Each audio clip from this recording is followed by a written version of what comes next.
Hey guys, it is me again, and this time I'm going to be doing something a little bit different, but I'm pretty excited about this video.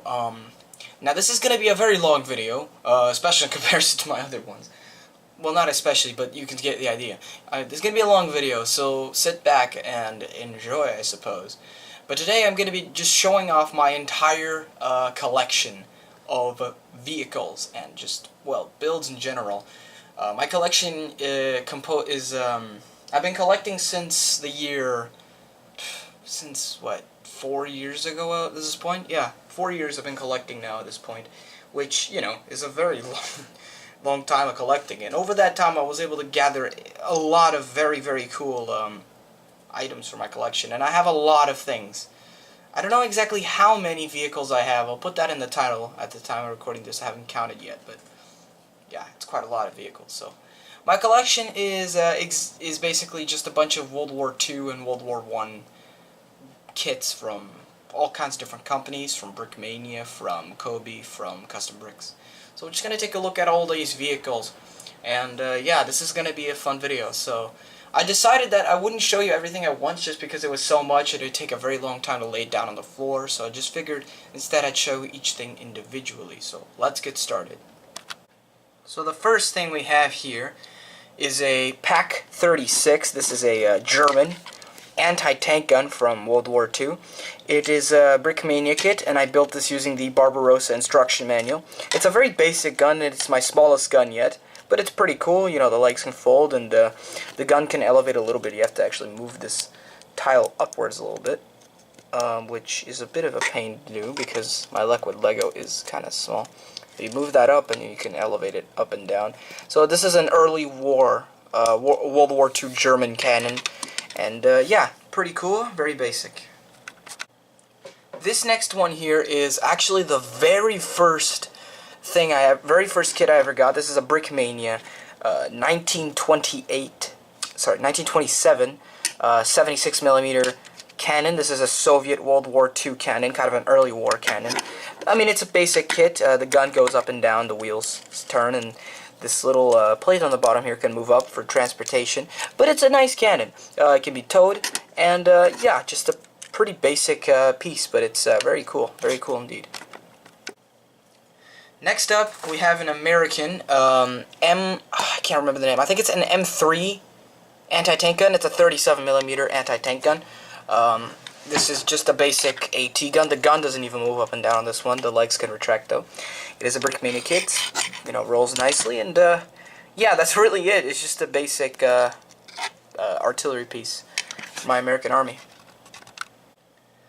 Next up, this is my Italian Modello 37. This is like I said, an Italian World War II field gun.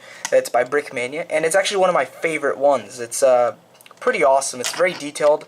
The breech of this one can actually open, and there's a shell inside, which is really cool. The gun cannot elevate, but the wheels do go around, and this thing can I don't know, I know that these have a better term, but I just call them legs. The legs can be folded in, and it can be towed, and it has this little thing on the side, which I don't know what this is. I think it might be some sort of cleaning rod. I don't think it's a loading rod. I think it's a cleaning rod, but yeah. Modello 37 by Brickmania. Next up, we have two cannons. These are two different cannons by two different companies, but they're based on the same type of cannon. These are Pak 40s that I have. So the first one here in gray is one by Brickizimo.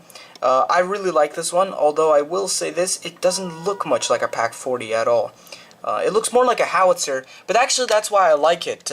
This works great as like a stand-in piece for a mock or for a stop motion, for example. Say you want to have a scene of just a bunch of guns firing, you can have the one, say you want to, for example, I'm throwing that out there, say you want to have a scene with a Pak 40 firing, but you don't have more than one. You could put this in the background or something like that, and you could have like in the very far background, so you know you can simulate the rows of cannons, I suppose. I don't know if what I said was very intelligible, but basically what I'm trying to say, this works great as like a stand-in piece for something else, you know. And it's just a nice thing. I mean, it just works as a generic cannon. You could, you know, put this in the background of any war scene, and it kind of works. So yeah, there's the Pack 40 by Brickizimo. And here's the one by Brickmania, which is the one which looks a lot like, you know, it's more accurate. This one's got a lot of shrubbery around it. And the legs do retract, although mine's very fragile, but the gun does elevate. Oh, slightly, yeah. Mine's a little bit stiff because I haven't messed around with it too long in a while, but the gun does elevate a very far amount, which is very cool. Yeah, I really like this one. So yeah, I like them both though quite a lot. Yeah, I think if we're talking about accuracy, the Brickmania ones wins hands down. But I like them both. They're very cool. So there you go. Pack 40, World War II German anti-tank gun. Next up, we have the 53K. This is a World War II Soviet anti-tank gun, kind of an earlier war one. Again, I built this, it's a Brickmania kit. All these cannons, pretty much, not all of them, but a good number of them I built using the instruction manuals provided in different books. But this one is very cool. It also goes up and down. It's kind of big, kind of oversized for what it is, but the legs can also retract. And this also can move forward, which I don't know the name of these. I think it's to help the artillery gun stay in place when it's firing. I don't know, but yeah, it's pretty cool. Basic Soviet World War II anti-tank gun. So there you go, the 53K. Next up, we have our very first World War I cannon. This is a British QF 18 pounder. This is a World War I field gun. It's pretty nice. It's by Brickmania. Go figure. Built this using the Great War instruction manual, and it's a really cool kit. The wheels go around. The gun does not elevate, sadly, due to the way it's built, but it's a field gun, so it doesn't really have to elevate too much. So that's okay. I mean, they're already kind of elevated the way they're built.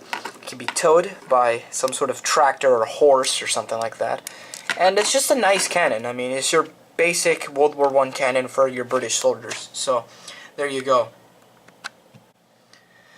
Next up, we have a French cannon. This is a World War I French cannon. This is a what's the name? I can't remember the name. I just called, but this is a 75mm. I think it's 1897 French cannon. So this is the standard. Well, it's a field gun really, and it's one of the ones I own for World War I. It's one of my favorites. I love the color scheme and I love the way it looks. The barrel, the gun can elevate up and down, which is very nice. Very good feature. And it can be towed, and the wheels go around. It's just basic, World War I style field gun. So pretty cool. Nice little, you know, addition to your French army. The Americans in World War I also use these. So, you know, owning one of these is like killing two birds with one stone, because, you know, you have a gun both for the French and for the American army. So that's pretty cool. Next up, we have my German cannon. This is a Brickmania FK96 7.7 centimeter Feldkanone, which is this is a Brickmania kit, but mine is modified. Now, originally this kit would have come with these, like, oh, I forgot the name of the brick per se. Hold on, I actually have one to hand right now, but it's in the wrong color, but this will do. So it would have come with these pieces, except of course in gray, and they would have attached to the side of the cannon like this. But I actually took them off because, one, they made the wheels not go around properly. Second of all, I think it actually looks better without them. The cannon, believe it, in my opinion, I could be totally, maybe it's just me, and it probably is, and it could be totally crazy here, but I actually think this cannon looks more realistic and more accurate without those things on the side. I don't know why it had them. Well, I know why, because the real one has like some weird like things that jeb out from the side, but they don't slope from the bottom all the way to the top like the one from Brickmania. Nonetheless, I think it's a great model. You could totally disagree with me, but I think it looks better without them. Yeah, the cannon can move up and down. This one has a lot of elevation. It can also it can also depress, which is very nice. It can point up very nicely, and it can be towed. Yeah, just a nice German World War I cannon. So there you go. Next up, we have the Skoda 14/16, another World War I cannon. This time, however, this is an Austro-Hungarian cannon, which is cool to own. Brickmania cannon. This is my favorite one out of all the World War I ones, just because it looks so beefy and so just badass, really. But the gun can elevate up and down. It actually has a working breech, although this one's very difficult to get to. You have to turn this sideways, and then the shell can come out. But it's kind of stuck there, mine. And of course, these can move up, so it can be towed. So yeah, very, very cool. I love this thing. It's just so, it's just such a big cannon, and it looks so beefy and just mean. But yeah, great cannon from Brickmania. So there you go, the Skoda 14/16. Next up, we go back to the World War II cannons for this one. This is a German howitzer. This is an LEFH-18. So this is a standard howitzer used by the Germans in World War II. As you can see, it's getting quite big there. Yeah, it's just a basic howitzer. The wheels go around, and the legs can move up, and elevates and whatnot. I love this thing. I think it looks really, really cool. It's just a big, big howitzer, really. Have this thing being towed by a half-track, that kind of thing. It just looks really cool. So, there you go. And this is my biggest cannon yet. This is a French cannon. This is a World War I cannon. This is the M1917 155mm GPF. So, big old thing here. Huge cannon, as you can see. And just a really cool cannon. I currently have it on towing mode, but you can take off these legs on the back, and you can, have this thing fold out, and it's just a huge cannon. So, yeah. This would have also been used in World War II by the French, and the Germans captured these as well, and used them in D-Day, which is really, really cool, against the Americans. So, it's a really nice piece of history about this gun, and I love this thing. It's just a big French cannon, so, yeah, there you go. Now we have a smaller cannon. This is my only anti-aircraft weapon so far. This is a German Flak 30 by Kobe. So this is just a regular anti-aircraft gun. Pretty cool. It can turn side to side. Although this is very fragile. Yeah, as you can see, just the legs pop off all the not the legs, but like the stabilizers. And now it just looks like it's been shot. Oh, great. Oh boy. Yeah. But yeah, this thing can turn, and the gun can move up and down quite a lot, and it can also even depress quite a lot, which is weird for an AA gun. You'd figure it'd move up more. But yeah, it's still not a bad cannon. I have replaced the seat with a Lego seat, though, so yeah, but it's a pretty cool gun. So there you go. Moving on to our very first vehicle here. This is a German vehicle. This is just a bike with sidecar. You would have seen this a lot in the, in a lot of campaigns in World War II with the Germans invading countries. They would have had these a lot. They're just great, and this is by Brickizimo, this kit, and it's a very nice kit. I think this is actually just a modified version of the bike. There was an Indiana Jones set that Lego did years ago that had this, and I think they just modified this to fit brick arms. But yeah, I love this thing for several reasons. One, it's very cheap, and second of all, it's a great deal. You would have gotten 2 printed figures, 4 brick arms. Yeah, one of the figures came with a separate brick arm, and this really cool bike for just like $30, which is a great deal in my opinion. Because yeah.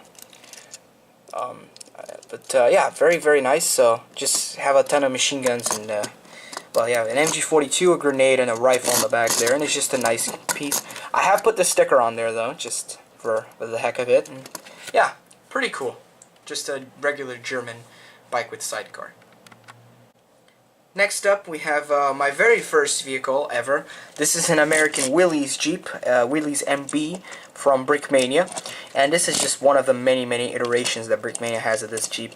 But this is the first one I got, and it's just a pretty cool, basic, compact kit. It's got a lot of good detailing, actually, for the size. And you can fit 3 people, 2 driver, a passenger, and a guy in the back. You could put a machine gun on the back or something like that. The windshield can fold, which is very nice, and rolls pretty nicely.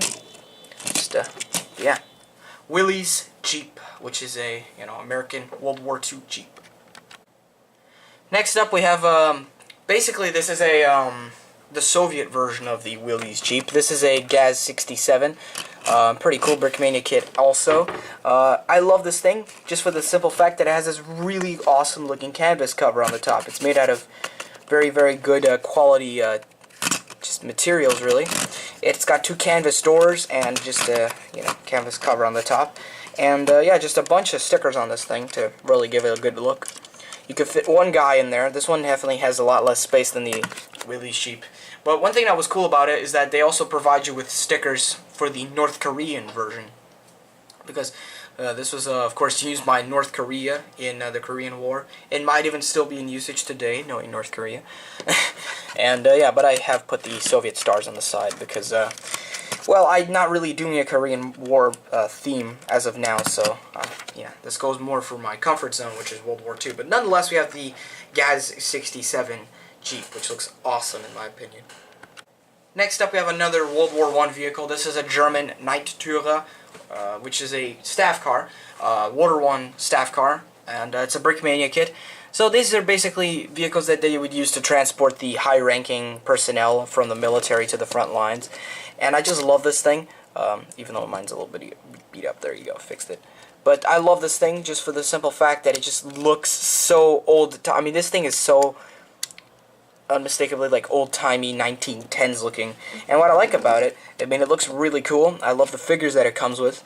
And I also love this printed part there, the German eagle on the side of the vehicle there. But I also love that because if you take that off, you can just have a regular civilian car, and you can put this in any urban environment, and it would look great. So if you want to do like a Battle of Amiens, maybe some civilian man or something, civilian man. Maybe just some, you know, an abandoned car on the side of the road or something like that, or just for any scene set in the 1910s. This works perfectly for that. So it's a great kit by Brickmania, very pretty, and also pretty affordable for most people, so yeah. Next up, we have my very first truck, really. This is a Soviet Gaz 67, not Gaz 67, sorry, Gaz Millimeter. They have very similar names. This is a Soviet Gaz Millimeter, just a regular military truck. You know, the wheels go around, the doors can open on the side. It's a pretty cool Brickmania kit. I built this very long time ago. This is one of my oldest kits, using the instruction book there. The doors on the back can open. It's just a basic truck. You can really just use this for any scene, really. You can have these transporting troops, towing cannons, transporting equipment. You know, you could put an AA gun on the back and have this shooting down aircraft. It's just a very versatile, multi-purpose, really, truck, which I really like. So, yeah, Gaz Millimeter truck. World War II Soviet truck. Next up, we have a German vehicle. This is a SDKFZ 250, basically a light half-track for the German army. Very, very cool. The wheels go around on it. The tracks would turn very nicely, but of course, since this is a smooth surface, they don't.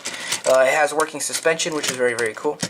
And yeah, just very basic kit. The doors open on the back, and yeah, definitely one of the most affordable half-tracks Brickmania has made. Very, very cool vehicle, and yeah, I quite like it. It's just useful to have in like earlier World War II scenes and whatnot, so there you go. Next up, we have basically the bigger and cooler equivalent of the SDKFZ 250. This is the SDKFZ 251 in ambush camouflage. I've done a pretty extensive review on this, and it's a really, really cool vehicle. It's one of my favorite vehicles of the collection. Just for the simple story of how I got this thing, it was just like a miracle how I was able to find this on sale. I got this way after it was on sale, which is really, really cool. So yeah, the wheels turn, it's got a very, very nice look to it, the doors on the back open, it's got a full detailed interior with steering wheel, and you know, you can put tons of soldiers on the back. It's just a very, very cool looking vehicle. You can tow cannons. So yeah, just a regular World War II German half-track in this late war color scheme, so 1944, 45. This would be the color scheme that these would be in normally, at least for the Western Front, that is. So, yeah, pretty cool. There it is. There's the German SDKFZ 251 by Brickmania. Next up, we have another Brickmania kit. Go figure. This is a M3 scout car. So, American scout car. This would have been used in World War II. Just a basic scouting vehicle. It does have this flag, which this would not be in the vehicle from Brickmania. I just put that on there because I didn't really have any place to put this on there. So I figured, oh, let's put this in this vehicle. But yeah, wheels go around. It's got a very nice look to it. The doors open. It's got tons of machine guns and whatnot on it, and a lot of room for soldiers inside, which is very, very cool. Just a regular combat scouting vehicle. the windshield can even be folded downwards. It's a little hard. Actually, yeah, I can, but mine is currently getting stuck, and I don't want to break this, so for now I'm not really going to mess around with it too much. But yeah, very, very cool vehicle. American scout car. This can also be used for, well, just a ton of different nations in World War II used these. The Soviets as well. I might make a Soviet version of this. I have the instructions for it, so I can just use those to build another one, but instead I'll put, Red Army logos on it, and some Soviet machine guns, make it look really cool. So yeah, but for now, that's my American M3 scout car. I love this thing. It's a really, really, really cool vehicle. So there you go. Next up, we have another American vehicle. This time it's a Greyhound. It's another armored car. This was by Custom Bricks. This was amazing. I love this thing just because of the fact that it costs like $20 or something. And again, it does not have real Lego bricks. Oh, that's a real shame. But yeah, that's one thing I don't like about it. But this is still an amazing design. The wheels go around really nicely. I love this thing just because of how functional it is. You can have 3 people inside. You can have 2 people in the front there and 1 guy in the turret. The turret is very nice, although it's very fragile. But yeah, you can even have access to the engines and whatnot. It's just a very, very cool vehicle, really. And extremely cheap too, which is very nice. So there you go. Next up, we have a Kobe kit. This is a WZ-34, another armored car, but this time it's a Polish armored car from World War II. Very, very cool. The wheels on this one go around very nicely. Turret, it spins all the way around. The gun goes up and down. Basic stuff. Lots of opening compartments on it. Just great looking vehicle, really. And it's just it's a Polish vehicle. I mean, that's one reason I really like this thing. It's just because it's such an obscure vehicle from World War II that many, many people wouldn't even be aware of. So I like owning these kind of vehicles just because of the fact that, they don't get done very often in bricks, and it's just cool to see them done in bricks. A vehicle that really doesn't get too much attention. So there you go, the WZ-34 armored car.